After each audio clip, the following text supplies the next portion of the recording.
You're exaggerating. It's just a wedding. That's what my mother said without flinching, without blinking when I asked her why I wasn't invited to my little sister's big day. Just a wedding. My name's Ryan. I'm 34, an architect living in Denver, Colorado.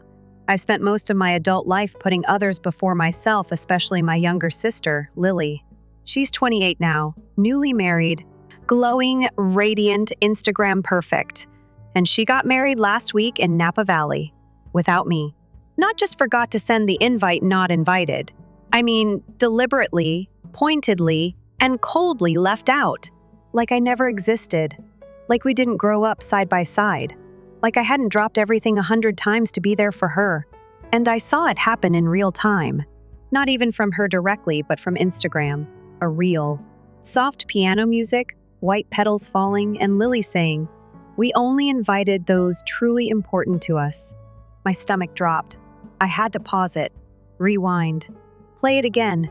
Important to us? There were names, dozens of them. People the first hadn't seen or heard from in years. Old friends, distant relatives, her freshman year roommate, even a cousin from Argentina who didn't speak English. Everyone but me. I called my mom, of course.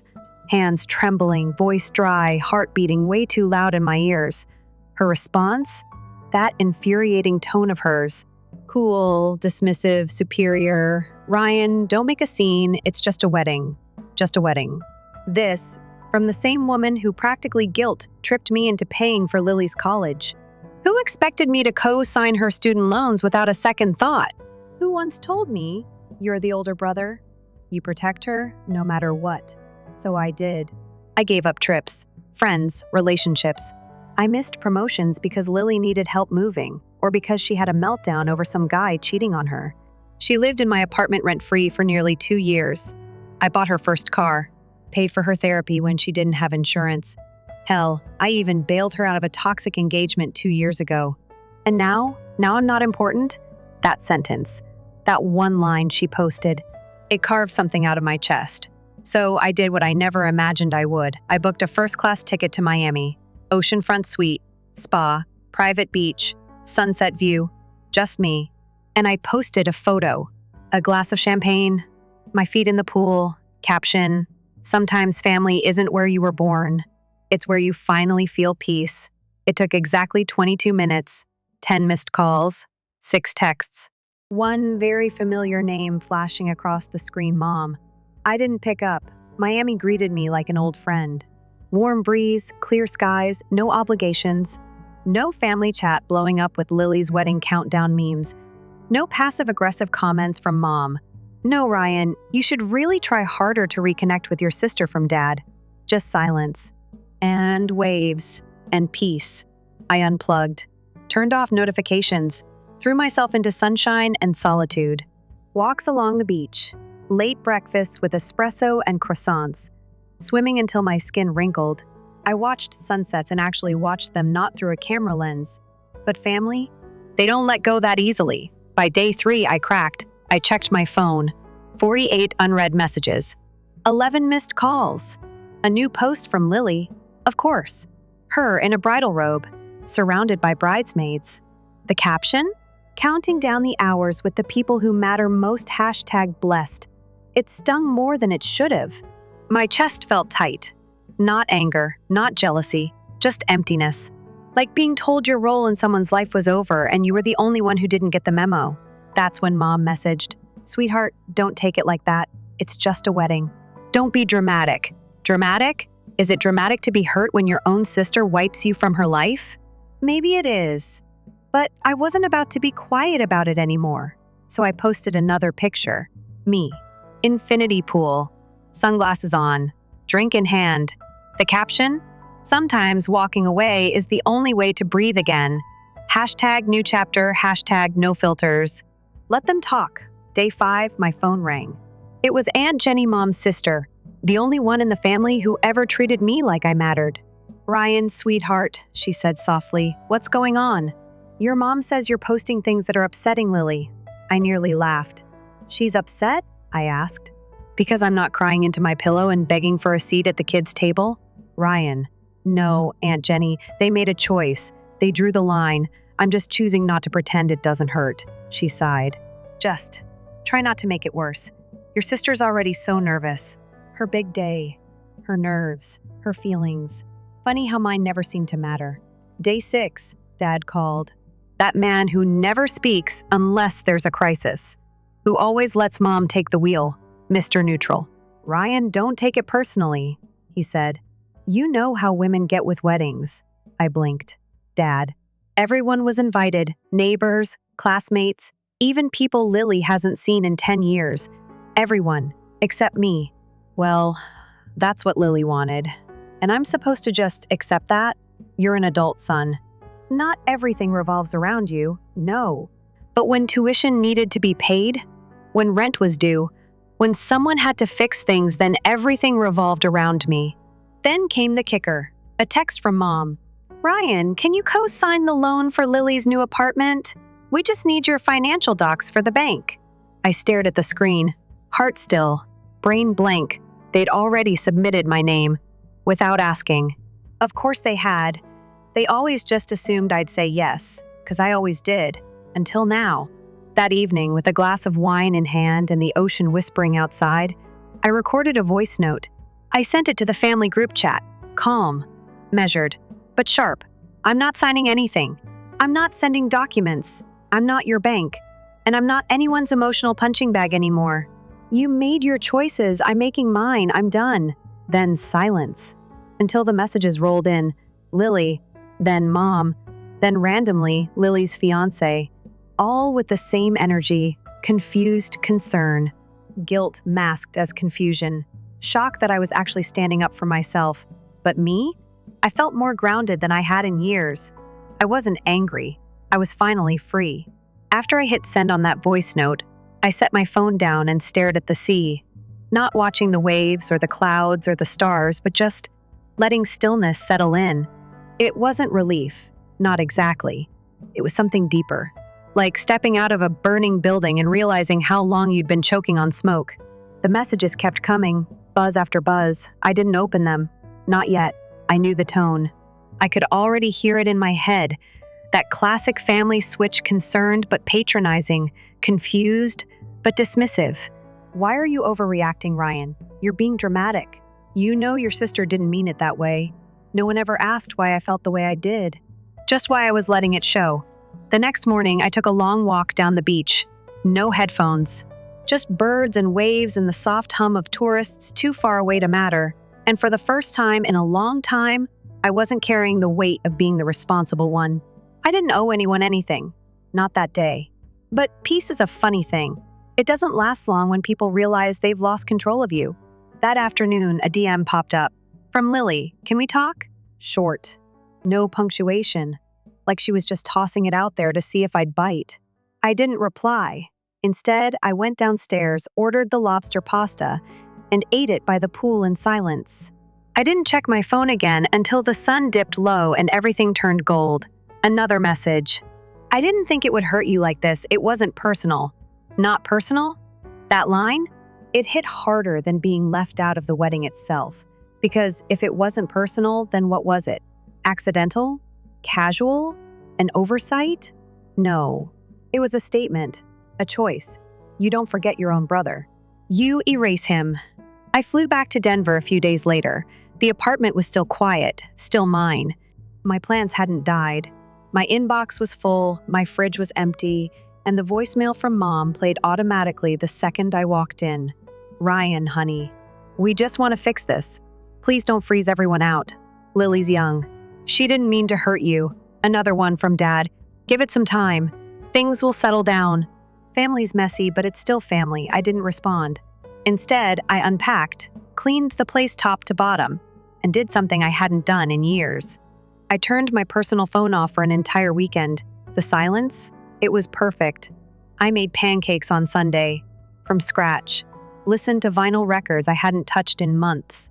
Took a drive into the mountains with no destination, just winding roads and cold air and no one asking me to be anywhere but here. But of course, Monday came, and with it reality. Emails, meetings, deadlines. Back to being architect Ryan, the calm, professional problem solver everyone relied on. Still, there was a shift. Something internal. I didn't jump when my phone buzzed anymore. I didn't check my family group chat. In fact, I archived it. They had Emily's wedding to focus on. I had peace to protect. But peace doesn't pay rent, and family drama doesn't always knock before showing up. 2 weeks after the wedding, I got a call from an unknown number. I usually let those go to voicemail, but for some reason, I answered. Ryan? It was Lily's fiancé, sorry, husband now. Mark. I didn't say anything. Hey, I know this is weird, but can we talk? I still said nothing.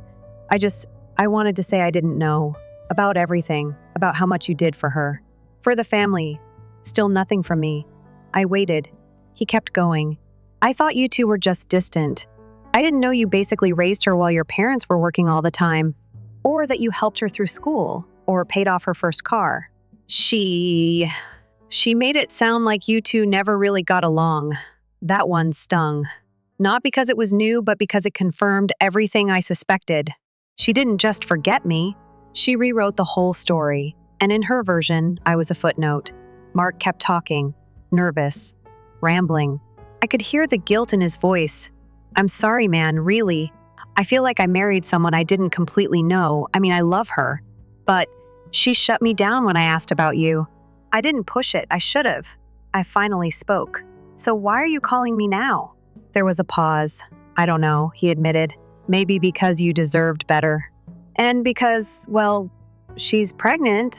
There it was. The twist in the script. And let me guess, I said. Now she needs me to co-sign on a minivan? He laughed nervously. No, nothing like that. I guess I wanted you to know. In case you cared, I didn't respond. Because I didn't know if I did. That night, I lay in bed staring at the ceiling. Not angry, not hurt, just done. I thought about every sacrifice I'd made. Every time I'd put their needs before mine. Every time I made excuses for their behavior. Every holiday I spent feeling like a second-tier guest in my own family. And for what? A seat at a table I was never really welcome at? No, I wasn't doing it anymore. I wrote an email the next morning. Subject line, for closure. It wasn't dramatic, or cruel, or angry. It was honest. Mom, Dad, Lily, I love you. That hasn't changed. But I'm no longer available to be the fixer, the financer, or the family glue. I'm not angry. I'm just done pretending that this dynamic is healthy for me. Lily, I hope you enjoy your marriage. I truly do. But you cut me out without explanation, and I can't ignore that. I won't force myself into spaces where I'm not respected. Please don't reach out unless it's to have a real conversation, not guilt, not requests, not lectures. Just honesty. Ryan. I hit send. Then I packed my bag, booked a cabin up in Estes Park, and left my phone behind for the weekend. For the first time in my life, I stopped waiting to be included and started building a life where I didn't have to be. The cabin was quiet, not city quiet, not apartment with good insulation quiet, but that rare, honest kind of silence, the kind that wraps around you and presses into your chest. At first, it made me restless. Then, it started to feel like peace. No buzzing phone. No backlit screen lighting up with notifications. No emotional landmines waiting in a group chat. Just snow-dusted trees, creaking floorboards, and the occasional sound of wind slipping through the cracks of an old window pane. I made coffee every morning the old-fashioned way, slow drip. No rush. I sat by the fireplace with a journal I hadn't touched in years. Pages that once held sketches and project notes slowly filled with thoughts. I never made time to write down thoughts I'd buried, questions I'd avoided. Why did I let them define my worth for so long? Why did being the good son mean always being quiet? And when did I start thinking I had to earn a spot in my own family? On the second night, it snowed hard. I watched it through the window like it was a movie. The flakes danced under the porch light, soft and slow, like the world had decided to pause for a while. That's when I finally cried. Not the messy, dramatic kind. No shouting, no pillow punching. Just quiet tears. No soundtrack. No audience. Years of tension unwound in the stillness. I wasn't crying because I missed them. I was crying because I didn't. The next morning, I woke up lighter. I went for a hike through the woods behind the cabin. Just me, the crunch of snow under my boots, and the sharp, clean smell of pine. Every breath felt like starting over, like I was making space for myself again. About halfway through the trail, I sat on a rock facing a frozen creek. The water underneath was still moving quietly, invisibly, but the surface had hardened over, like glass. It reminded me of home. Everything looked fine from the outside. Smiling photos, holiday cards, were a close-knit family energy, but underneath, tension, denial, rot that no one wanted to deal with. I watched a squirrel dart across the ice, slip, then scurry off. And it hit me how many times had I been that squirrel, darting into chaos because someone needed help, someone was crying, someone couldn't handle their life, so I dropped mine. I used to think that made me strong. Now I wasn't so sure. Back in Denver, I returned to my routine. Work picked up. I caught up with friends I hadn't seen in ages. I even started dating again casually. Nothing serious, but for once, I wasn't dragging emotional baggage into the conversations. I was present. And for the first time in years, I wasn't performing. No one was asking me for money, or favors, or emotional labor disguised as just being there. I had space. About 3 weeks after I sent that email, I got a letter. Yes, a real letter, not a text, not a voicemail, handwritten, addressed in my mother's tight, familiar script. I stared at it for a while. It felt strange, holding it, like a relic, something from before. Part of me wanted to tear it open. The other part, smarter, steadier, told me to wait. I lit a candle, made tea, sat down at the dining table. Then I opened it. Ryan, I'm not good at this. You know that. I'm not the one who talks about feelings. That's always been your thing, not mine. But reading your email, it made me realize something. We've treated you like a safety net. Always there, always reliable. And somehow that turned into taking you for granted. I won't defend what Lily did. I won't excuse it. I don't understand it myself. But I do know this whatever story she's been telling herself or telling others doesn't erase what you've done for her, for all of us. You deserved better. You still do. I'm not asking for forgiveness right now. I just want you to know I heard you. Love, Mom. I sat there for a while after reading it, letting it sink in. It wasn't an apology, not entirely, but it was something. And maybe for someone like her, it was everything she could give. I didn't cry this time.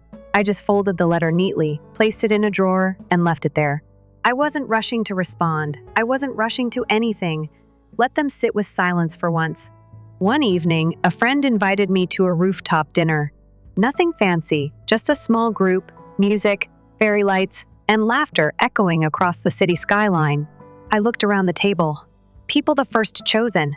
People who saw me not for what I could do for them, but for who I was. It felt simple, easy. I took a photo of the group laughing, glasses raised mid-toast. Later, I posted it. Caption, sometimes, family is the people who don't ask you to disappear for their happiness. No hashtags, no filters, just the truth. That post didn't go viral. It didn't start a family war, but it stirred something. Because the next day, I got another message. This time, from Lily. I don't know where to start, but I want to try. If you'll let me. It didn't feel manipulative. It didn't come with guilt. It just was. I didn't respond right away. Not out of spite, but because I was still figuring out what I wanted. A week later, I sat in a small coffee shop downtown. Snow was falling outside. Soft jazz playing overhead. I looked up from my laptop and saw a father and daughter sitting across from me. She was probably 7, jabbering on about her day at school. He listened like it was the most important story in the world. And I thought about Lily, about the nights she cried on my shoulder, the mornings I made her breakfast when she was too anxious to leave the house, the time I stood in front of her apartment with a baseball bat when her toxic ex wouldn't leave her alone. I had been that kind of listener, that kind of protector, and I had been erased.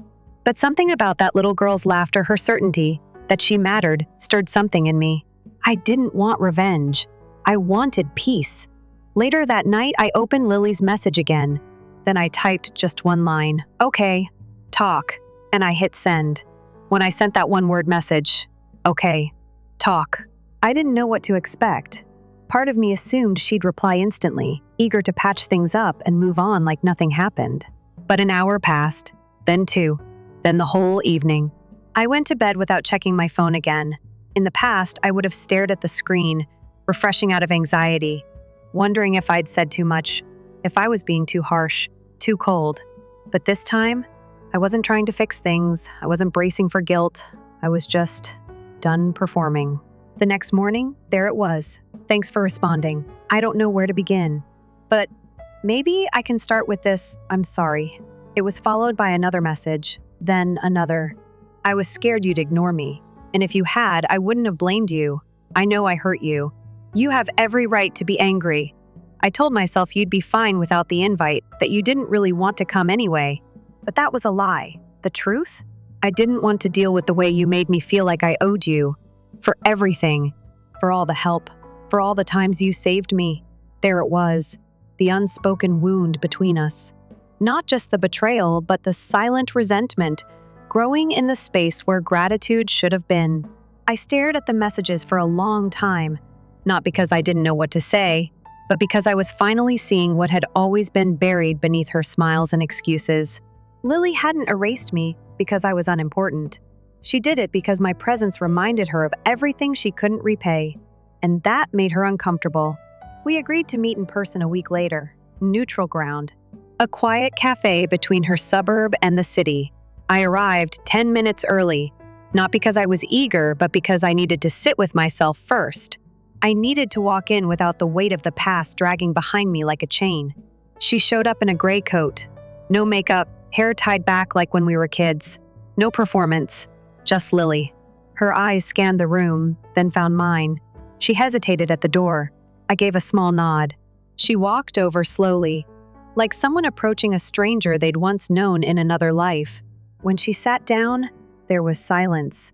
But it wasn't hostile, it was respectful. We both knew this wasn't a moment for small talk. She spoke first. I don't really know who I've been lately, she said. But it's not someone I'm proud of. I looked at her, not just at her face, but her posture. The way her hands twisted the paper napkin on the table. The way her voice trembled, even when she tried to sound steady. I wasn't angry about the wedding, I finally said. Not at first, just confused. I didn't think it would matter. That stung. But I let her say it. She glanced up, eyes brimming. I thought, if I didn't invite you, maybe I could pretend none of it existed. That I didn't lean on you for years. That I wasn't the sister who always needed saving. That I wasn't the one who lived in your apartment like it was mine. She stopped. I stayed quiet. Not because I didn't have things to say, but because, for once, she was actually saying them. I didn't want my new life to start with a shadow of who I used to be, she said. And you reminded me of that. I exhaled slowly. So your solution was to pretend I didn't exist? I thought cutting you out would give me control. A clean slate. I nodded. Not in agreement, but in understanding. Sometimes people don't need to be forgiven right away. Sometimes they just need to be understood. We talked for over an hour. Not everything was resolved. Not everything needed to be. But there was something real in that moment, something we hadn't shared in years, honesty. No filters, no obligations. No family script to follow. Just two adults, carrying years of unspoken pain, finally letting some of it go. After we left the cafe, we stood outside in the cold. I don't expect you to come back into my life, Lily said. Not the way it was, but I hope someday you'll want to. I looked up at the sky. Gray clouds rolling in, the scent of snow in the air. I don't know yet, I replied. And I meant it. That night, I got a message from Mom. Just one line. She told me how it went. I'm glad you talked. No follow-ups, no lectures. No passive-aggressive guilt, just that. It felt like maybe something was shifting, slowly, but genuinely. Weeks passed. Spring crept into Denver. I found myself walking more, listening to music I hadn't touched since college, cooking more, smiling more. I even started sketching again, projects for myself, not clients. Small things. A minimalist cabin design, a treehouse idea, a quiet lakeside retreat I'd never build but loved imagining. Creating something just for me felt like reclaiming a part of myself I didn't realize I'd lost. Then one morning, I got a package. No name on the return label. Inside was a photo album. leather-bound, handmade. The first page held a note, written in familiar handwriting. Thought you should have these. No matter how far we drift, you're still part of my story. Love, Lily. I turned the pages slowly. Photos of us as kids. Birthdays, school concerts, random summer days when we were just two siblings, wrapped in the simplicity of childhood. Then, pictures I hadn't seen before. College graduation. The day I moved her into her first solo apartment. A note tucked in one of the pages. You paid the deposit. I never forgot. My throat tightened. Some things don't need grand gestures. Sometimes a simple truth, finally spoken, is enough to start healing. That night, I poured myself a glass of wine, lit a candle, and sat on the balcony. The city buzzed quietly below. The sky above was clear, dotted with stars. I wasn't the same person I'd been before the wedding. I wasn't the same brother, son, or even man. But for the first time, I wasn't carrying regret. I had boundaries now, and peace, and the beginnings of forgiveness, not because they deserved it, but because I did. Spring has a strange way of waking things up, even the parts of you that you thought were long gone. The air started warming up, slowly but surely. The trees outside my apartment went from bare to blooming in what felt like a single breath. That first morning I left my jacket behind. I stood on my porch, coffee in hand, and just let the sunlight hit my face. No texts, no calls, no drama waiting in my inbox. For the first time in a long time, I wasn't bracing for anything. I was just living. Lily and I didn't talk every day after that meeting. We didn't fall into some fairy tale sibling reunion. There were still things left unsaid, questions neither of us were ready to answer. But there was space now. Honest, quiet space. She'd send a message here and there. A photo of a baby onesie she'd picked out. A link to a song we used to sing in the car. A memory she was finally ready to share without flinching. I responded when I felt like it. No guilt, no pressure. Just human connection, without the strings. And that was enough. Work picked up again in May. I got asked to lead a new sustainable housing project in Boulder, a big one. The kind of job that had my younger self bouncing off the walls. This time, though, I didn't lose myself in it. I set boundaries. I left the office on time. I didn't check my email past 8 p.m. And when a client called me on a Sunday morning, I let it go to voicemail without an ounce of guilt. It was like I'd finally stopped asking permission to protect my peace. One Friday evening, I found myself at a small art gallery downtown. A friend of mine, Nina, had invited me. She was one of those people who just got you without needing an explanation. We'd been friends for years, always orbiting the edge of something deeper, but never quite stepping through the door. Until that night, we walked through the gallery slowly, stopping at each canvas, talking softly. Sometimes not at all. There was something comfortable about it, like we were in on a secret no one else could hear. At one point, she looked at me and said, "You seem different." I smiled. "I feel different." She tilted her head.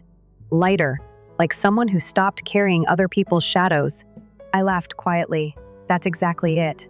She reached out and touched my arm, not a flirtation, just a recognition. Like she was telling me, yeah, I see you now. And I realized I was ready to be seen. That weekend, we got coffee, then dinner, then a walk under the street lamps while the rest of the city buzzed behind us. Nothing felt forced. No pretending. No emotional debt lingering between our words. It was simple, and that simplicity felt revolutionary. Later that week, Lily texted me again. Ultrasound tomorrow. Do you want to come? No pressure. Just thought I'd ask. I stared at that message for a while. It wasn't the kind of invitation that came with guilt or expectation. It didn't read like a trap. It read like an olive branch. The next day, I sat in the waiting room. The walls were pale green. A fish tank bubbled softly behind me. For a moment, I wasn't sure if I'd made the right decision coming here. But then she stepped out of the exam room. Her face lit up not with performance, but something genuine. You came? I nodded. I said we could talk. I didn't say I'd disappear. She smiled, eyes shining. Want to see the baby? We sat together in a little room, staring at the black and white screen. The doctor explained things I barely heard. All I could focus on was Lily's face. It wasn't the face of the girl who betrayed me. It was the face of a woman trying to grow into something better. And in that moment, I saw her not as the person who broke my heart, but as someone trying to earn her place again. Not by force, not through guilt, just trying. We got lunch afterward. Nothing deep, just sandwiches and light conversation. She asked about my work. I asked about her plans. We didn't dive into the past. We just sat in the present. Sometimes that's where healing begins. Not in the apology, but in the ordinary moments that come after. When you stop looking back and simply show up. That night I walked home through the city. The sky was pink and gold, like the world was trying to apologize for every storm it had thrown at me.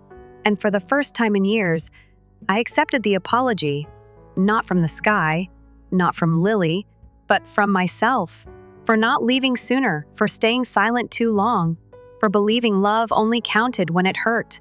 Back at home, I poured myself a drink and sat on the balcony. My phone buzzed. A message from Nina? Dinner tomorrow? My place. I'm making mushroom risotto and pretending I'm a Michelin chef. I replied instantly. Only if you promise to wear the apron that says, "Kiss the cook." Her response came with 3 laughing emojis and a photo of the apron already laid out. I chuckled, leaned back in my chair, and watched the last light fade from the city. I wasn't healed. Not completely. Not yet. But I was healing, and that was everything. I showed up at Nina's the next evening with a bottle of wine and a ridiculous grin I couldn't hide. She opened the door barefoot, wearing that silly apron like she promised, and greeted me like we'd known each other forever. No fanfare, no performance, just warmth. Her apartment smelled like garlic and rosemary. The windows were open. The music was soft jazz. Something about it made me exhale deeper than I had in days. Hungry? She asked. Starving, I said.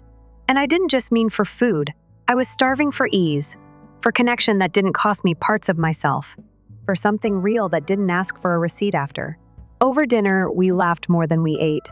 She teased me about how I always overanalyze menus. I joked about her trying to impress me with mushrooms I couldn't pronounce. And somewhere between dessert and midnight, she leaned her head on my shoulder and whispered, "I'm glad you didn't disappear. I didn't need to say anything back." I just stayed there with her, letting the quiet do the talking. Because when things are right, silence doesn't feel like absence. It feels like space.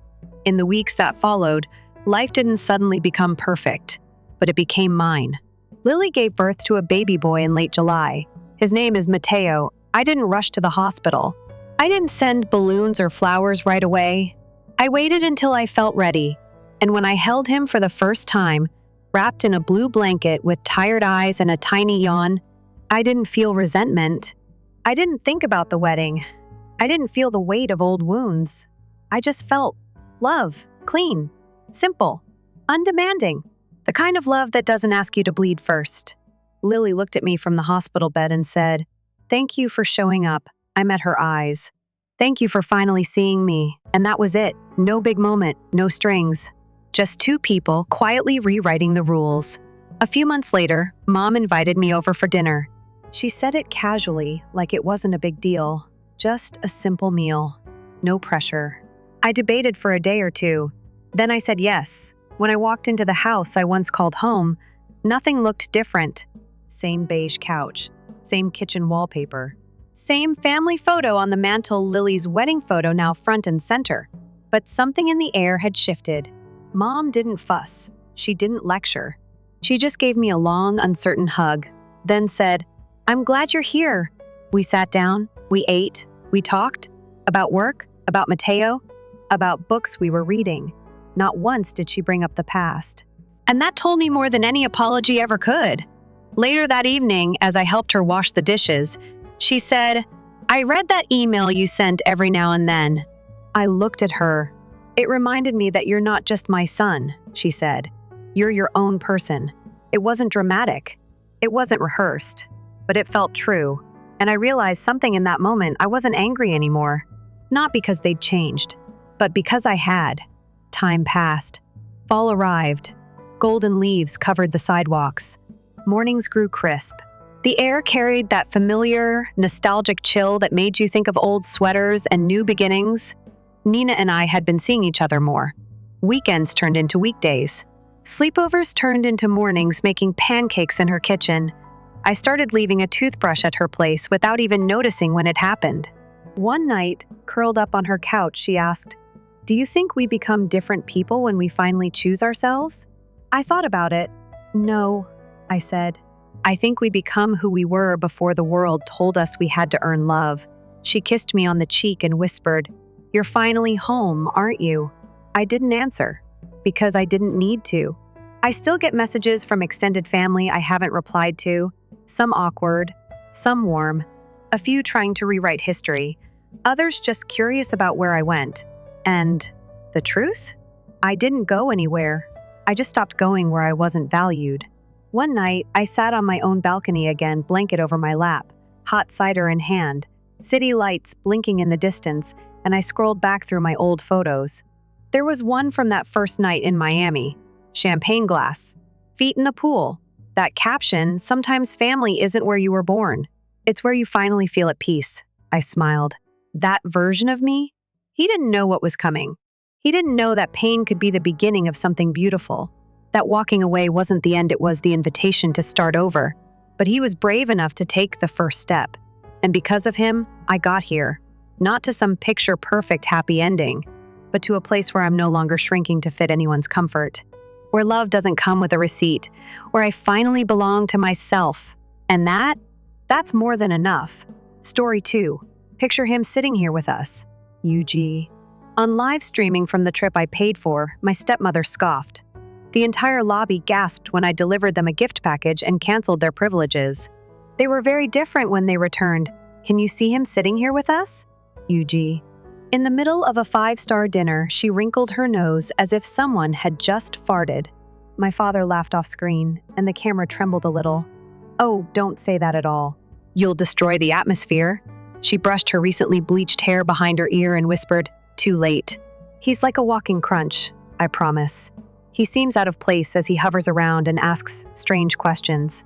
She then said with a chuckle after taking a long, arrogant sip from her mimosa, "Fortunately, we were able to enjoy some tranquility by paying for this excursion." I stopped the broadcast and it looked at the screen as if to say, "Sorry, calm." This vacation was allegedly paid for by them. Oddly enough, I didn't recall them helping out when I spent more than $5,000 in this alleged anniversary present. I also couldn't remember a single thank you, just a little. We should warn them not to be tagged in any of the booking emails, and it's about time we did something kind. We want the pictures to appear as though we paid for them ourselves. However, this was a whole other level. I watched the video again to be sure it wasn't my imagination. My stepmother claimed that he would be pouting the entire time while sitting there making judgments and most likely keeping track of how many prawns everyone consumed. He acts as though his whole existence is a favor to us, you know. Then the last blow. I promise I would have requested the front desk to cancel our reservation if you were present. It was not the inexpensive frozen pizza I had eaten for dinner that caused my stomach to get constricted. There was a buzzing notice on my phone. Liv from Paradise Cove or Dad and Lisa? My Paradise Cove, indeed. The one I purchased. I wasn't even invited to that one. After inhaling, I pressed play once more. To freedom, cheers. My stepmother grinned. My dad and I are clinking glasses. Not a drama, only the wonderful life in us. I watched the entire video, then sat quietly for a while. No anger, no shouting. It was just a calm, weird clarity. Then I grabbed my phone, hit cancel booking, and opened the travel app. It all fell apart, one by one. The rented automobile is no longer there. Appointments at the spa were canceled. The $600 private boat supper I had upgraded to was reimbursed and rescheduled under a different name, but I wasn't finished yet. I contacted the hotel and made arrangements for a gift bag to be delivered to them in the middle of the marble-floored lobby as a last resort before they had a chance to figure it out. At the busiest check-in period, what did it contain? To put it mildly, it caused everyone to pause and gaze. Everything changed at that point. My ungrateful family went on vacation. I wasn't expecting for an apology, but they returned in a different manner. Not now. You ought to grin more in pictures, you know. At one point, my stepmother informed me while holding her wine glass as if it were a hand. You seem so nervous all the time, perhaps because everything is paid for by me. Without skipping a beat, I answered. She chuckled as if I had just made a joke about myself. Actually, that trip wasn't the beginning of it. That was only the crown on a 3-tiered cake composed of decades of manipulation, guilt, and manipulation. We're not like you. I've been the odd one out ever since my dad got married again. Not publicly despised. It would have been simpler. No. I was accepted as a placeholder, or wallpaper. Not at the family table when they skipped over my dish and gave the mashed potatoes to one another. However, I made an effort. God, I tried. In the month following Dad's job loss, I paid their electricity payment. Just to assist, I sent my stepmother groceries money every 2 weeks. When they were unable to co-sign because their credit was too damaged to qualify, I even assisted them in refinancing their mortgage. I believed that this would finally show that I belonged. Not at all, spoiler warning. I realized this is a lot to ask. In her lovely, sugary voice, she would explain, "But we're just in such a tight spot if you genuinely love us." Additionally, she always meant her, him, and their 2 children when she said us. My half-siblings, who hardly knew me, thought I was just the man who always brought nice presents. I once heard her talking to one of her pals on the phone. "Yeah," she responded, laughing. "We're so lucky. He is superior to a third parent. No regulations. Just sending money. Sending money as if I were a human ATM with problems related to emotional codependency." I didn't say anything even then. A few summers ago, I covered the cost of their beach vacation. Last autumn, I purchased new uniforms for both children. When Dad's old car broke down, I even paid the down payment on his new one. I also never made requests. I had no desire for a location. All I wanted was to be given human treatment. A son. A sibling. However, the more I provided, the more they pretended that they were entitled to it. Until I made the error of saying no one day. A new iPad was at issue. On a random Tuesday, I received a call from my stepmother, Lisa. "Hey," she remarked casually. "Harper therefore need a tablet for school. She has been feeling excluded while all the other children are receiving them.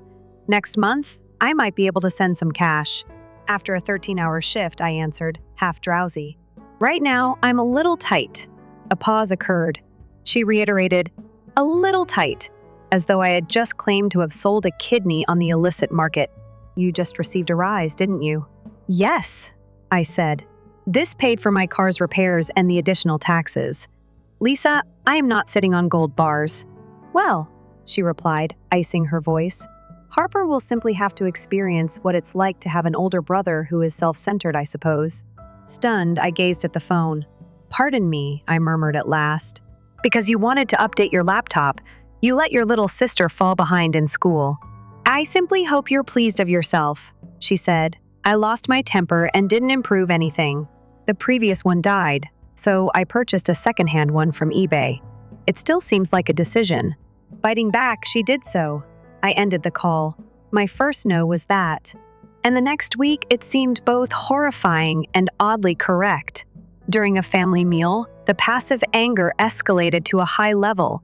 "Here's to the ones who show up even when times are tough," Lisa added, lifting her glass. She avoided eye contact. She was not required to. My dad gave a dry yes in agreement. Some individuals simply understand.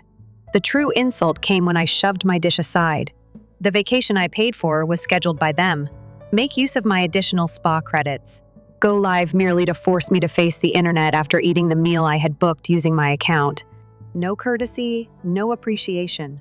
A lady who previously sobbed over the phone and lamented, "I don't know what we'd do without you," now laughing smugly and drunkenly. Now you do. That night, I thought, I didn't just take away their benefits. I composed a letter. Technically speaking, I created it. An elegant black envelope with wax on the front and gold calligraphy sealed inside. And letters in script. Something unique for you alone. There was a shiny card with a gold edge inside. No irate message. Don't be offensive. Just a line that's printed. Skin as a surprise for yourself. There's a great, stylish QR code underneath it. I requested a favor from the hotel concierge over the phone.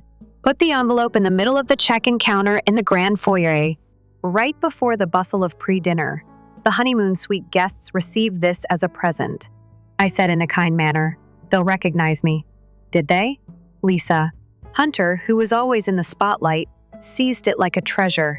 There at the reception desk, she opened it. The employees gathered, curious. Tourists paused in the middle of their stride, wondering. She flourished as she scanned the code. The lobby fell silent as soon as her screen loaded. A full-screen video started to play loudly. A brief, slow-motion video of me holding a sign and a cocktail while standing on a beach. The person who paid for your luxury while you were dragging him online is represented by this face. Then the distinctive music began as the screen panned in on my face. Theme: Curb Your Enthusiasm. It reverberated off the walls of marble. Lisa let out a scream. Screamed, literally. My father fumbled like the phone was on fire as he attempted to turn it off. Someone exclaimed, "Oh my God, is that who they are?" A boy in his teens murmured, "This is legendary, yeah." Another visitor chuckled and asked, "Wait, is that the music from Curb Your Enthusiasm? That is cruel. This is really popular on TikTok." The hotel manager then leaned forward and read the card out loud, oblivious to what was happening. Confused but impressed, he said, "Something special just for you." Then, is this a performance element? Half of the people in the lobby had taken out their phones by the time the music looped for the third time. The visitor muttered. Employees gazed. One woman had to lean on a pillar because she was laughing so much. After pushing the card back into the envelope, Lisa ran off. My father came after me, muttering that someone should be sued. However, it was too late. The damage was already done. Everything changed at that point. My ungrateful family went on vacation. They came back different. What happened next? Well, the whole lobby gasped, and when they came back, they didn't look smug anymore. They looked ruined. They came back 2 days early. No posts, no lives, no smiles. I was sitting in my kitchen when my phone buzzed a message from my dad. "We need to talk." Family dinner, 7 p.m. No. Hi. No, sorry, just a command. Like always, 7 p.m. They hadn't even unpacked their bags, and they were already summoning me like a servant. But you know what? I went. I didn't go to talk. I went to finish it. When I walked in, the table was set. Like always, steaming dishes in place. Lisa was nursing a glass of wine, but refused to look at me. Dad was already halfway to pissed. I could feel it in the air. Let's get to the point. He barked before I even sat down. What the hell was that stunt at the hotel? I arched an eyebrow. You mean the truth? I just gave it a little presentation. Lisa slammed her glass down. You humiliated us in front of the entire hotel, she shrieked. People were whispering. One guy asked if we were on probation. Do you realize what we went through? Do you realize what I've gone through? I said, sharp and calm. Sitting alone in my apartment, eating canned ravioli while you sip champagne on live stream, laughing at me. It was just a comment, she snapped. A bad joke. You're acting insane. A joke. I stood up.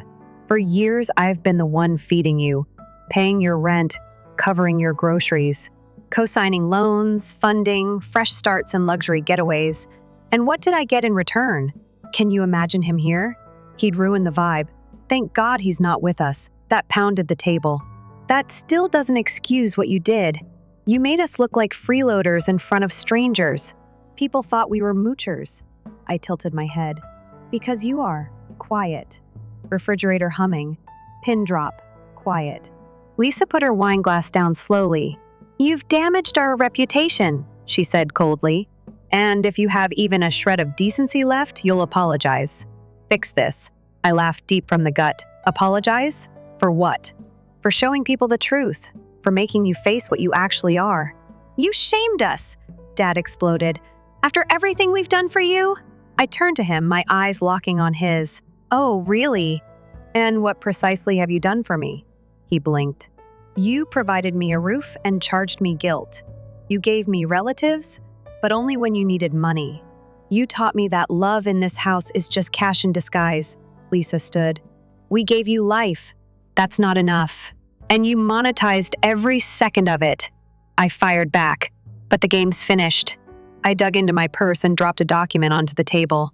They flinched. What's this? Dad snarled. A contract for termination. I'm no longer your sponsor, I said. Your backup plan and emergency fund. This is absurd. He let out a bark. Do you really believe that you can ignore your own family? I bend forward, cool, serene. I doubt I am able to. Yes, I am. Now Lisa's face was white. You can't just simply delete us. I looked her in the eyes. I was wiped years ago by us. With that, I turned, left them there in quiet with their comfort food cooling like their excuses, and went out the door. It was 5 days before I heard from them. No calls, no texts. 3 a.m. Lisa's guilt messages. Dad doesn't make up crises. It was a magnificent quiet, the loudest I had ever heard. The morning following the dinner altercation, I felt as though a 200-pound chain had been severed from my chest. My flat has the same appearance. Everything inside of me felt lighter, even if my job was still hectic. I purchased myself some sushi that evening. Good sushi, not sushi from a plastic plate from the grocery store. About the first time in years, I sat on the balcony, drank a glass of wine, and took a deep breath without checking my bank account out of concern about another crisis. Venmo. I didn't figure out how long I could stretch petrol money to pay for a family surprise. Only me. My choices, my money. What's the best part? I knew absolutely nothing and no one. However, when manipulators lose their hold, peace seldom lasts. My phone rang on the 6th day. Dad. I gazed at it. Let it ring. Then there was another call. Lisa. Then an SMS message. Even though we have arguments, we are still related. For the sake of your siblings, may we please speak? I choose to disregard it. Then there was another message. Classical, short, passive-aggressive. Lisa, I hope all is well with you. Your brother's basketball camp had to be canceled. The dancing recital of your sister was spoiled because you caused a commotion. They increased the temperature since I didn't reply. Lisa launched a lengthy and rambling Facebook tirade on day 8. When members of your own family abandon your family, it is heartbreaking, especially when children are harmed. Some people just like being the center of attention. I wasn't tagged by her. Obviously not. However, I obtained the screenshots. She apparently removed it after someone inquired about the hotel's QR code controversy in the comments section.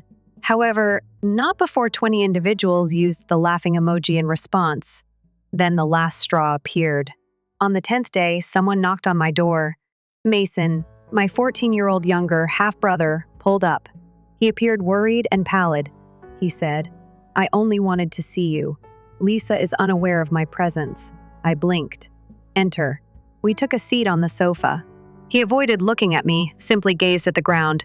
I watched the video. At last, he mentioned the QR code. When I initially heard what they had to say about you, I assumed it was a hoax. I only wanted to apologize. It caught me off guard. I never requested it. However, it meant more to them than anything they could ever express to hear those words from someone in their home. He said softly, She forced us to unfollow you, said that you were dangerous, and that you had betrayed the family. However, I believe she just did not want us to know the truth. He gave me a hand, a birthday card with a crumpled envelope inside. 2 years prior, I had seen him. It contained $20. He said, I never cashed it. I simply kept it. I nearly burst into tears. He stood up and said, Thanks for being you. He turned and said, By the way, she's freaking out, before he left, similar to losing it. That's always crazy. They're probably afraid you'll go public. I grinned. I whispered, Oh, honey, I did it already. Things quickly fell apart for them after that. In an attempt to reason with me, my dad called my uncle. Warning. Instead, I got this text from my uncle. For far too long, you were far too patient. I'm proud of you. Lisa contacted one of my former partners. Really? According to her, I had always been unstable, and perhaps the breakup was what finally got to me. I received the screenshots and captions from my ex. Advise her to obtain better resources. They attempted to apply for a small personal loan, I learnt. You know what? Rejected. Why? Because their co-signed accounts had been supported by me, who had a good credit score. No longer. Oh, do you recall the hotel? The most dramatic guest moment I've ever witnessed was apparently shared anonymously on a travel forum by the concierge. It spread like wildfire. Naturally, no names were given, but anyone familiar with them knew who it was, as well as myself. I prospered. The family group chat was erased by me. Began treatment. Joined a fitness center. Went on a solo weekend trip. It was the first time I had ever purchased a plane ticket for myself. I wasn't wealthy. Overnight, I didn't change as a person. However, it seemed like I was removing another root of them from my body every day. It didn't feel like fireworks, freedom. It was peaceful. It was like awakening to the fact that I could no longer be taken from by anyone simply because we had the same last name. For the first time, I felt like I belonged. I still get up some mornings anticipating a communication from them. Something spectacular. There was a hint of guilt, a fresh fire to extinguish. However, nothing is present. Only my coffee maker's hum. And the peaceful satisfaction that comes from knowing that I now own my life. Strangely, when I thought that love was synonymous with attention, stillness used to frighten me. It was like purchasing a place at a table with every dime I paid them. I was never truly accepted. Silence is a boon now. It's evidence that I'm at last free. How long I allowed that to happen is perhaps what surprises me the most. 5 years? 10? Perhaps more. I worked for decades to get what should have been unrestricted respect, acceptance, and fundamental human decency. And each time I received a crumb, it was empty. A short, please. I'm quite proud of you. I held on to it as if it were gold. Because the first secretly believed that I was the issue. I believed that they would love me back if I simply worked a bit more and offered a little more. The problem with toxic families, however, is that they're not interested in your healing. They want you to be helpful. They want you to be silent, worn out, and guilty. Because it's simpler to manage such kind of individuals. Everything changed when I began to challenge their behavior instead of apologizing for it. I somewhat recognized a woman from my parents' neighborhood when I ran into her at the grocery store a few weeks ago. "You're Lisa's stepson, right?" she asked, giving me a second look. After a little pause, I nodded. "We all watched the hotel footage," she said, lowering her voice and leaning slightly in. She smiled, and I braced myself. It was outstanding. Took courage. Here, they've always behaved like kings and queens. I believe you awakened some individuals. With my head held high, I thanked her and left. I often ponder whether they still gather around their table and gossip about my transformation. Lisa probably tells others that I had a breakdown, that I misinterpreted, that I was constantly sensitive. Perhaps Dad thinks that once I get it out of my system, I'll come crawling back. What they don't know, though, is this. I have lost my anger. I was able to escape because of my anger. But what's keeping me away is tranquility. I don't require retribution. I don't require approval. They don't have to confirm that you are correct, since I am certain that I was. I possess the quiet, the scars, and the receipts. I also have another item now, limitations. I received a letter the other day, written by hand. No address for return. There was a plain message inside. I witnessed the event. I wanted to express my gratitude for demonstrating that sometimes severing relationships is exactly what saves a person. You also assisted me in leaving. It didn't have to be signed, but it wasn't. Someone, like me, realized they weren't alone at last. And perhaps that's sufficient. What I now know is as follows. My decision to be myself does not make me a villain. Stopping the cycle doesn't make me cruel. And since I made the decision to cease paying for individuals who never showed me respect, I'm not a horrible brother, son, or human. The issue was never me. They just detested my realization at last. I also no longer feel guilty. I'm not afraid. I just have one item with me, liberty. Story 3. To be honest, he didn't remember you. When I inquired as to why I was not invited to the celebration, my cousin said that I had reserved a luxurious train excursion through the Rockies to see the scenery. They saw everything burn. He overlooked you. Without barely raising her eyes from her phone, Lila remarked. She sounded informal, as if she were making a weather-related remark. It's been a long time, isn't it? He has visited London. Individuals evolve. I blinked. He didn't remember me. At last, she looked up as though my bewilderment was bothering her. It's not very profound. You weren't on the list, Alex. It occurs. No apologies, no compassion. Just that last week, Ryan returned from his time at university in London. My younger brother, whom I assisted in raising. When he moved out, I paid the rent for that one. the person to whom I sent money each month. The one who contacted me in tears after his second exam because he believed he had failed when our parents claimed they couldn't afford to support him overseas. And I talked him out of that Ryan all night long. In order for him to communicate with his fiancée while he was abroad, I paid for his phone plan. He detested formalities, so I completed half of his immigration papers. In order to assist him pay the deposit for his student accommodation, I even sold my old guitar. He also overlooked me. Online, the celebration was widely shared. Our parents' house for a catered garden celebration. A tower of champagne and string lights. A saxophone was played. Everyone was present. I hadn't seen my uncles, aunts, or cousins in a long time. Growing up, Ryan detested even that neighbor. All but me. I was not invited. The captions were a stomach hit. Very pleased with our golden guy. Greetings from home, Ryan. You are loved by your family. There was no mention of my name, not once. Not in the postings or the talks, not in the pictures. I shut down the application. There was a buzzing notice on my phone. Another party post. I switched it off. That evening, I reserved a posh train trip over the Rockies. First class for a multi-course supper, a private suite, and window carriage. Keep quiet. I kept it a secret. The next morning, I packed my bags and headed off. No justifications. Don't text. Nobody took attention. I drink black coffee on a leather seat as they salute Ryan with champagne and watch the sun peek over snow-capped mountains. Beneath me, the train buzzed like a secret. It was better to stay silent than to speak. Make your own arrangements if you are not invited. It was you who wanted to assist. You weren't coerced. When I questioned why I hadn't been invited, my mother said that, "Allow me to return you." Our parents were overjoyed when Ryan was accepted to a London graduate program, mostly because it allowed them to boast.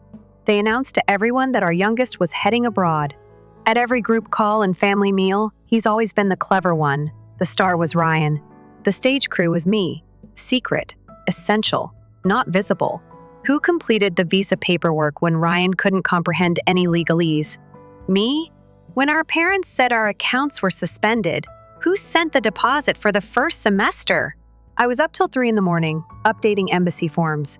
Since prior to finals, Ryan misplaced his passport. I was the same way. I never voiced any complaints. Because I loved my brother, I just dealt with it. Or perhaps I simply wanted someone to appreciate me at last, Alex. We observe your actions. I received quiet instead, or worse. Guilty tripping. The oldest is you. Nevertheless, you will have to assist your brother in getting back on his feet one night. My occupation? I inquired. He's not 14, he's 24. You're not a parent yourself? Mom interrupted. It's not like you have other responsibilities that affect me more than I admit. It was accurate. I only had a little flat, no wife, and no children. A reliable source of money and the type of quiet that accompanied you to bed at night. Assisting Ryan gave my life meaning. I told myself that I was being helpful with every favor and transfer. I did more than simply wave him off as he departed for London. I started working as his shadow assistant, his counselor, his emergency savings. I flew her to him when he called weeping because his long-distance fiancé was considering leaving him. The statement isn't a metaphor. To keep him from feeling embarrassed, I informed her that I had spent $1,400 for a flight. They reconciled. When he does everything to make it work, she captioned a clip she shared online, which featured soft lighting. Naturally, when he lost his internship and became anxious about making ends meet, I wasn't tagged. Don't worry, I answered, taking money out of my emergency fund that I had been setting out for a condo down payment. Just concentrate on your studies. However, I heard from him less and less the more I gave. Messages were reduced from lengthy paragraphs to brief responses. The call ended. My name slipped out of the dialogue. It wasn't until Layla brought it up at a family breakfast that I realized he was taking a plane home. She dipped her toasted yolk and added, "Oh, yeah, Ryan gets it next week." An enormous event is planned. My coffee almost suffocated me. An enormous object. Yes. Live, music, an open bar, garden lighting, and a reception in the backyard. Like an entire feeling. I blinked. Nobody informed me. Lila hesitated as if she had slid. You're definitely invited. You have to be. However, I wasn't. There was still no invitation a week later, no phone call, nothing. I then texted my mother, "Hey, how is Ryan's comeback planned? Want me to assist with setup?" 4 hours later, she responded, "It's much under control, I see. We assumed you were preoccupied with your job. Are you occupied at work?" I spent a lot of time looking at the message. That was it. No. "We would really appreciate it if you could arrive early. Ryan is really excited to see you. We made an assumption. That evening, I gave my buddy Maya the text. She remarked softly after reading it twice. "They're icing you out, don't they? It was me who kept him alive in London. That's right. He doesn't need you anymore. This is the reason behind this." I did, however, cling to a glimmer of hope. I dressed as though I would yet receive a last-minute invitation the night of the party. I kept my phone handy in case it didn't arrive. Rather, I observed the stories as they came in. Under a string of golden lights, Ryan is embracing our parents. To the sound of a live saxophone, Ryan and his fiancée dance. My dad clapped as if he had just won, and Ryan raised a toast. "The year's father." With the caption, "The people who matter most," Lila shared a group shot. It didn't include me. I gave her a call. "I never do so," she said immediately. "Alex, hello. What is going on? How come I wasn't invited?" Quiet. "Layla," she let out a sigh. "I'm not sure. Perhaps you ought to speak with Ryan." "Were you aware?" Then pause. "He simply forgot about you, to be honest." As simple as that. Before she could say anything further, I hung up. I refrained from crying. I didn't become angry. I just got my laptop open. I booked something I had been eyeing for years on one of the Via Rail websites. Days were spent traveling throughout the Canadian Rockies in a panoramic luxury train. Whole glass domes, excellent eating, no phone service, not a family. I felt calm for the first time in months when the confirmation email appeared. Their guest list was ready. I would create my own. The party burnt down the day after I got on the train, both physically and figuratively. But I was unaware of that at the time. Somewhere between Jasper and Kamloops, I was drinking red wine in a glass-domed carriage while the sun poured over the Rockies. It wasn't empty, but it was quiet. The weight of stillness, as if it were carrying your sorrow and allowing you to breathe. My phone then broke. No assistance. I had no idea what was going on back home since, of course, the train didn't believe in diversions. Not quite yet. Not while I was eating duck confit off white porcelain and seeing trees and gold whiz past icy cliffs. However, they were falling apart. They always assumed I was the reserved, uninteresting one. The one who would never lose it. Perhaps that was the case until they brutally made it obvious that I was unimportant. It seems that the disintegration began when Ryan's fiancée, Clara, discovered that he had failed to pay any of the wedding deposits. I had the photographer, the coordinator, and the location. The same family card has been used to cover everything. He received it from our parents, which was covertly connected to my account. I had overlooked it. I would allow it to occur. He informed her that his money had covered everything, but when Clara discovered the statements while searching through his laptop, she lost it. That I didn't really help with anything and that he was financially secure. That the family and I weren't close. When she came across an Alex emergency plan Google Doc. In the worst situation, she lost her temper when I guessed what it stated was a detailed list of things I should say if I ever tried to confront him in public. Deflections and quotations. Alex has always been a dramatic line. When I'm successful, he becomes envious. All he wants is attention. I'm not kidding. When I eventually regained service after getting off the train, my phone was overflowing with alerts, including missed calls from Layla, voicemails from Dad, and messages from Mom. Clara sent one desperate message. "I apologize. I had no idea that you were correct about everything." The group conversation followed. Center of the family. 13 individuals. Ryan. "We must speak, Alex." "Don't make things worse, Mom. It's not time for one of your lectures, Dad." Layla. "It's all burning, literally." "I moved out, Clara. I am residing at a hotel. Don't give me a call." I giggled when I looked at the screen. It was happening at last. Then I received a call from my grandmother. It had been months since I last heard from her. The only one who ever saw me was she. Saw me, really. Your silence is louder than their bragging, she used to remark. Alex, she said without even saying hello, didn't you attend the party? No, that's what they deserve. She hesitated. This week, would you want to join us for dinner? Only us, I blinked. I'm being invited? Naturally. I'm not blind.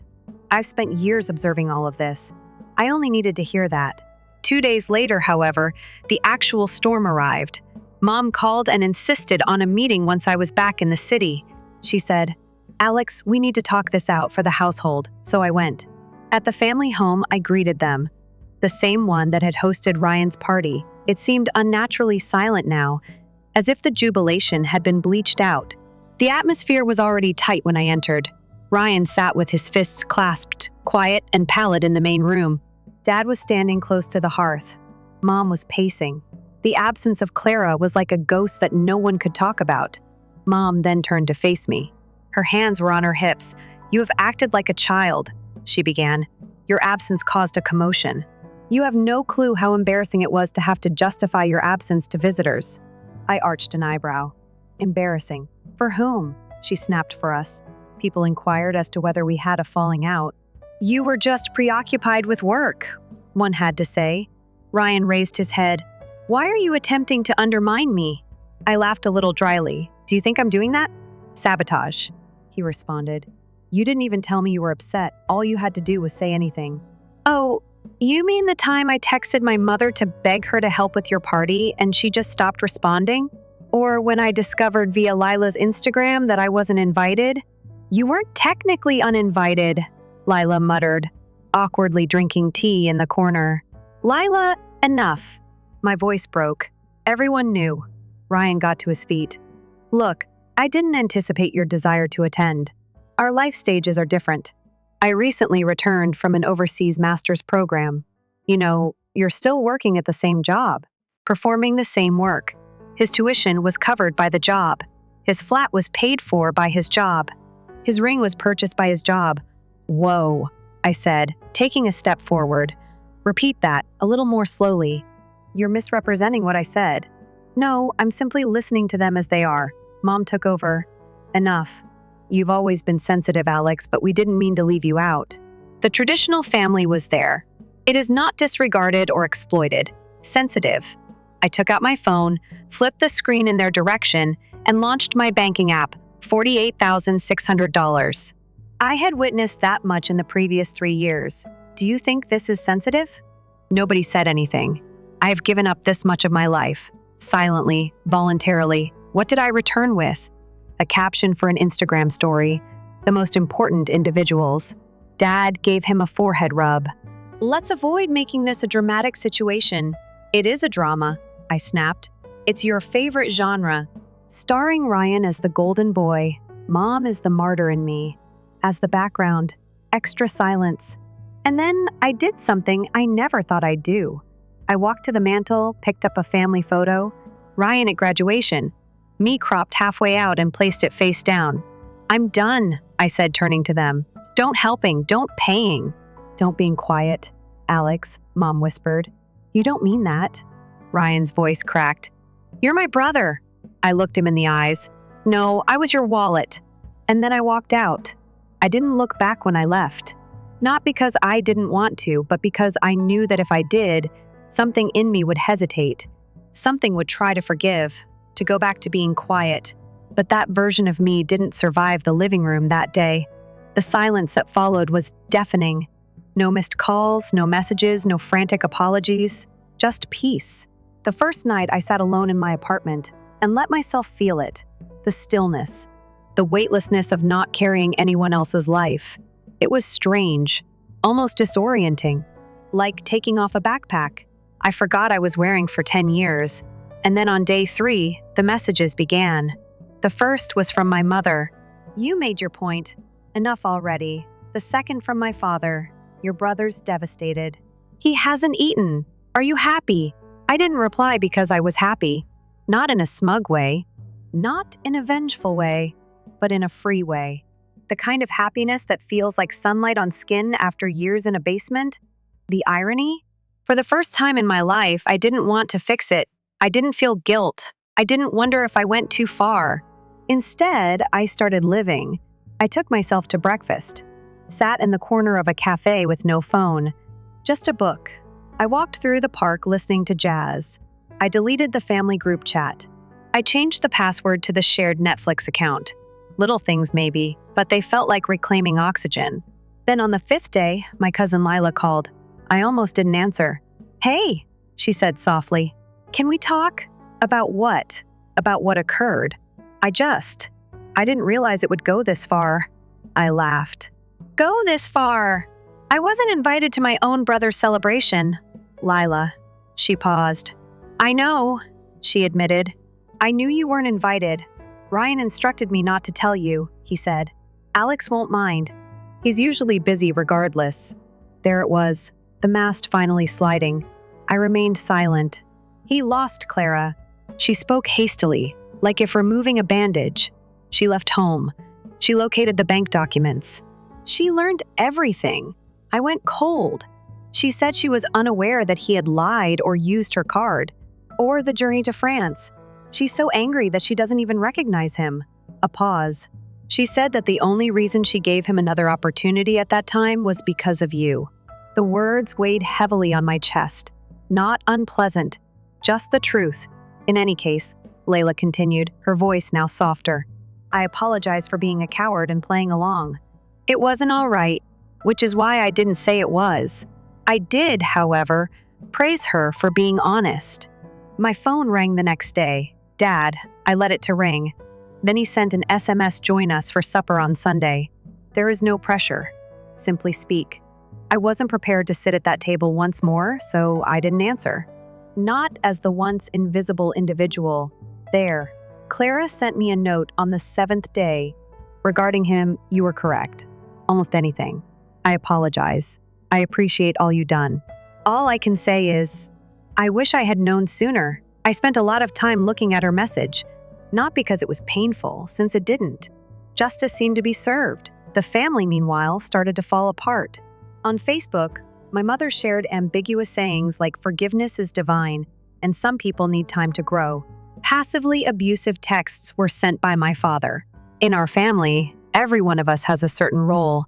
You've always been the one with strength, Alex." However, I no longer wanted to be powerful. I desired to be authentic. I then began to clean the debris. I changed Ryan's subscription auto payment and canceled the family card. I removed myself from accounts, calendars, and shared files.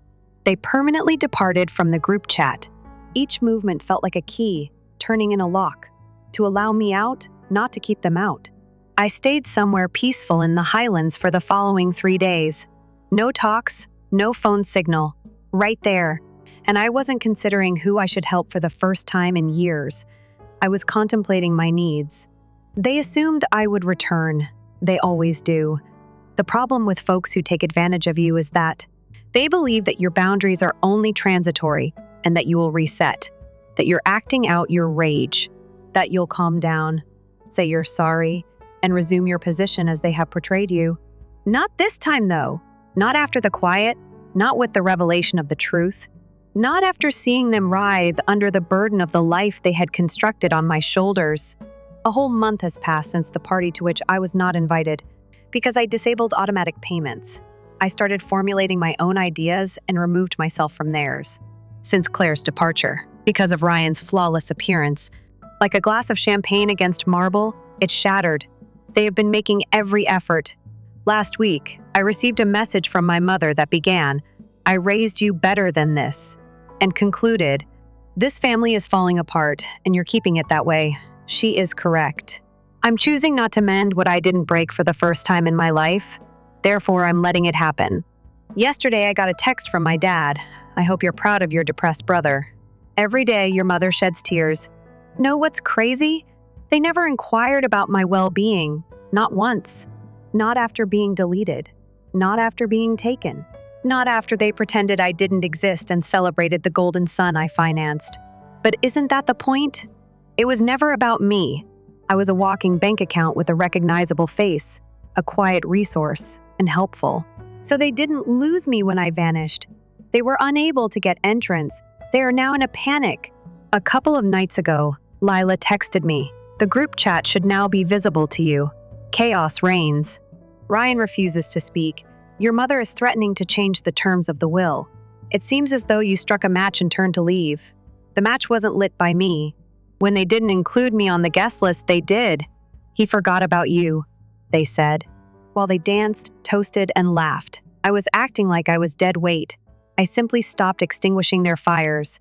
Peace has the peculiar quality of being highly addictive. I once believed that love required sacrifice. Being a good brother or son in that family meant putting up with disrespect for the sake of the greater good. However, love now appears to me as freedom. It appears to be healing silence rather than concealing silence. It seems like I'm waking up without preparing for the next emotional bill. What else do you know? I'm not resentful. To be honest, I was surprised by that. I expected to be filled with resentment, but I'm not. I've put out the fire that was theirs. I've got something better. Silence, master my own name. I shared a picture from that train ride this morning, the one with the snow-capped peaks and the panoramic glass. I wrote in the caption, "Make your own travel arrangements if you are not added to the guest list." It became rather viral. Clara enjoyed it as well. They were going crazy over the family group chat, so Layla emailed me a snapshot. Mom wrote, "He's ridiculing us openly now," Dad answered. "Give it up. He was lost. I didn't leave you. You never had me. I gave you my money, my quiet, my aid. But me, you never even saw. I don't know what the future holds. Maybe Ryan will say what I deserved 10 years ago when we sat across from one another. I apologize for using you. I was self-centered. He might not. I'm not waiting for it in any case. From now on, I will never longer construct bridges that only I can cross. I'm erecting barriers to keep myself in, not to keep others out. To shield the areas of myself that were completely depleted, attempting to ensure the comfort of others, to protect the peace for which I bled, to finally, unreservedly, pick me."